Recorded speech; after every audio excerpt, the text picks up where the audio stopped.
Salut à tous, c'est Julien. Aujourd'hui, je vous retrouve pour la critique de la saison 2 de la série Elite. La saison 2 d'Elite est sortie vendredi dernier sur Netflix et j'avais très envie de vous en parler. Avant de commencer cette vidéo, n'hésitez pas à la fin, si vous l'avez appréciée, à lâcher votre pouce bleu, à commenter également et à vous abonner. Elite donc, c'est une série que j'aime beaucoup, j'ai beaucoup aimé la saison 1. D'ailleurs, j'en ai fait une critique que vous pourrez retrouver juste ici. Attention, cette vidéo est totalement sans spoiler, donc je ne vais rien vous révéler de la saison 2. Vous pouvez totalement regarder cette vidéo et regarder la série ensuite. Par contre, je vais forcément spoiler un petit peu de la saison 1. Si vous n'avez pas vu la saison 1, je vous conseille de la voir vivement. Et si vous hésitez encore, foncez voir ma vidéo dessus. La saison 1 donc se termine sur la révélation du meurtrier de Marina, qui est donc Polo. Mais ce n'est pas Polo qui est accusé, c'est Nano, le frère de Samuel, qui va donc payer pour un autre. Et cette deuxième saison donc va s'articuler autour de ça, autour des conséquences qu'a eu ce meurtre pour tout le monde dans ce lycée de las Encinas. Guzman en veut énormément à la famille de Samuel parce qu'il est convaincu que c'est Nano qui a tué sa sœur. Polo et Carla essayent de faire profil bas, essayent de noyer le poisson. Polo a d'énormes angoisses.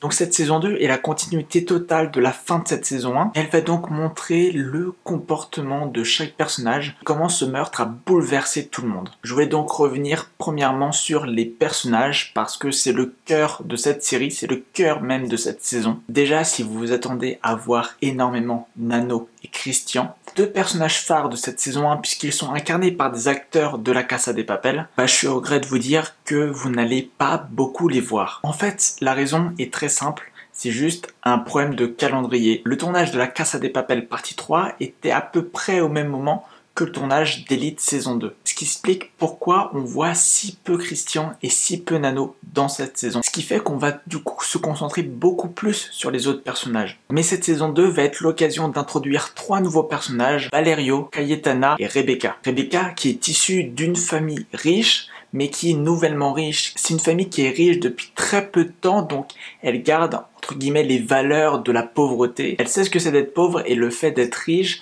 ne va pas la conditionner pour penser comme les autres. C'est pour ça qu'elle est très rebelle et elle n'hésite pas à dire ce qu'elle pense. A contrario, Cayetana est beaucoup plus mystérieuse. Et on a aussi Valerio qui est le demi-frère de Lucrecia. Et ça va être un peu le pendant masculin de Lou. Et on va voir tout au long de cette saison 2 qu'ils s'accordent plutôt bien. Ce qui est très intéressant dans l'introduction de ces 3 personnages, c'est qu'ils ne sont pas relégués au second plan. Ils sont très importants à l'histoire qui se développe et ils ont vraiment un rôle à jouer. Et je pense que c'est là la force de cette saison 2 par rapport à la saison 1. C'est que la série Elite, globalement, a bien réussi son coup et s'est beaucoup servi de la hype qu'il y avait sur La Casa de Papel puisque 3 acteurs importants de cette série étaient présents dans la saison 1 et donc sans que la communication réellement soit basée sur ces 3 personnages-là, il y a une hype quand même autour de cette série Elite à cause de ça. C'est un effet boule de neige dont a profité la série, mais elle a l'intelligence de se séparer de ça pour cette saison 2. Parce que là, comme j'ai dit, dans cette saison 2, on va beaucoup plus se concentrer sur les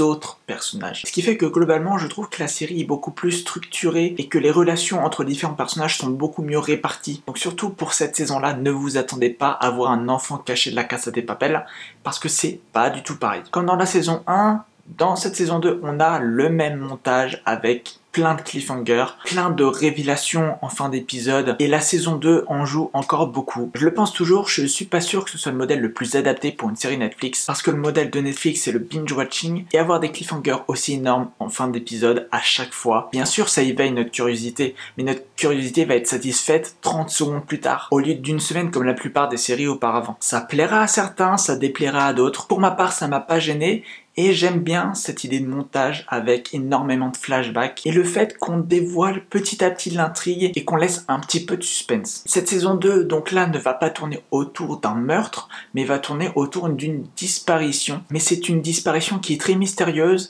et on ne sait pas si cette personne est disparue ou est morte. Et donc, comme la saison 1, il va y avoir une enquête avec des interrogatoires et donc les moments de suspense, les retournements qui vont bien avec. Comme j'ai dit, la saison 2 profite du fait qu'on connaisse déjà la plupart des personnages puisqu'on les a vus dans la saison 1, ce qui permet donc de développer beaucoup plus les relations et les relations sont d'ailleurs un point très important de cette saison 2 et globalement donc cette saison 2 s'articule sur 2 axes, l'enquête et les relations. Cette saison 2 est beaucoup plus sage que la précédente. Bien sûr, on continue d'évoquer les messages principaux de la série, à savoir l'homosexualité, la religion, la richesse, la pauvreté, mais c'est des thèmes qui sont moins visibles et qui sont moins mis en avant que dans la saison 1. Dans cette saison 2, on ne parlera plus de sida, de VIH, mais on parlera d'inceste. Après, même si ces thèmes-là, même si ces sujets-là sont un petit peu moins abordés, ils le sont quand même et sous de nouvelles facettes qu'on n'aurait pas forcément décelées au départ. Et c'est finalement une continuité en fait de ce que la saison 1 nous a montré. Mais cette saison 2 n'a pas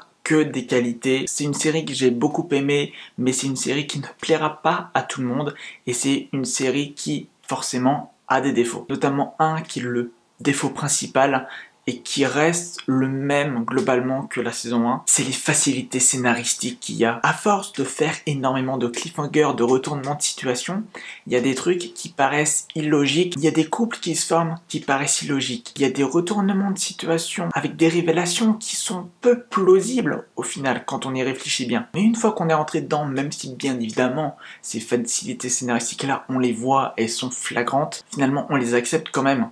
Et c'est un petit peu similaire à ce que La Casa de Papel partie 3 nous a montré. Là encore, il y a des facilités scénaristiques, là encore, c'est criant, mais on l'accepte. Et du moment qu'on l'a accepté, même si on reconnaît que c'est un défaut, ça n'entache pas notre visionnage de la série et ça ne gâche pas le plaisir qu'on prend à suivre ces personnages. Avant de conclure, je voulais donner mes coups de cœur vraiment des personnages de cette série. J'ai encore plus aimé Samuel dans cette saison 2 que dans la saison 1. Nadia est toujours aussi intéressante, mais c'est un personnage qui finalement n'évolue pas tant que ça, je trouve, par rapport à la saison 1. Coup de cœur totalement subjectif, mais c'est Carla. Pas forcément pour le fait qu'elle soit machiavélique, parce qu'elle a l'air de s'adoucir un petit peu, mais parce qu'elle a une présence, elle a un charisme, elle a un charme fou. Et mon nouveau personnage préféré, je pense que c'est Rebecca, parce que même si on la voit pas assez à mon goût, je trouve que ça apporte un vent de fraîcheur, une dualité riche-pauvre qu'on commençait à perdre, parce que tout le monde finalement commençait à se fondre dans le même moule. Et Rebecca apporte de l'énergie, elle apporte du punch, et elle est interprétée magnifiquement. En conclusion donc, je dirais qu'Elite saison 2, c'est une excellente suite. C'est vraiment une suite réussie qui a su se faire sa propre place, et on va avoir hâte de suivre la saison 3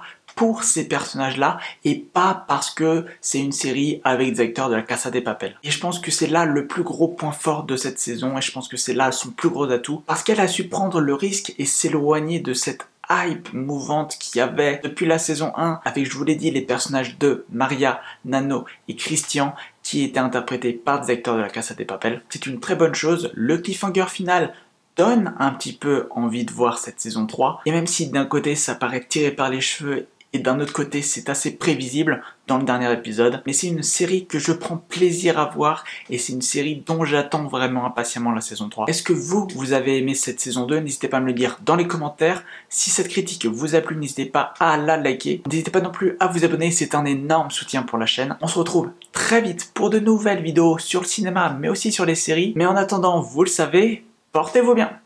Ciao.